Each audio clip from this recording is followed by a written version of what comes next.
magandang hapon mga katotoy. This is Baski Pedroso uli, ang vlogger ng North Cotabato. Ngayong hapon, nandito tayo sa harap ng Chelsea, no?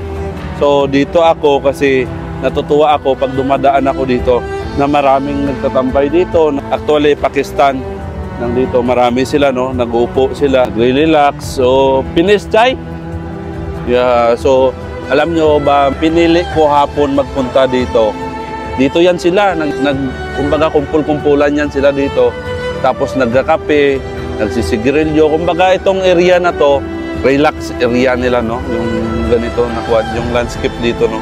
Nakakatuwa kasi na marami sila dito pag hapon. Kaya ngayong araw na to, nag-vlog ako dito.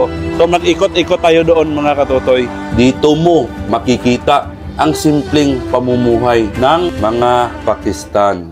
Yun ang buhay nila dito sa Satwa, Dubai.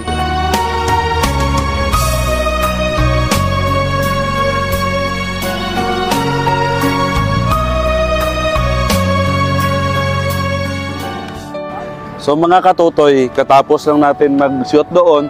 So ngayon, pupunta tayo ng Mariapas, no? Kasi alam ko, nandyan yung kaibigan natin na kapatid ni Terence. So puntahan natin sa doon. Pasukin natin dito sa loob mga katotoy.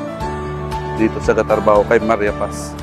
Hello po sa ating idol na vlogger, no? Kay Solid Katotoy Vlog. Thank you po sa pagdalaw sa Mariapas Phase 3, no? Sa ulitin, punta kayo ulit. Salamat. This is Baski Pedroso po, ang vlogger ng North Cotabato. Kita-kits po tayo sa susunod na episode ng ating vlog dito sa Dubai, United Arab Emirates.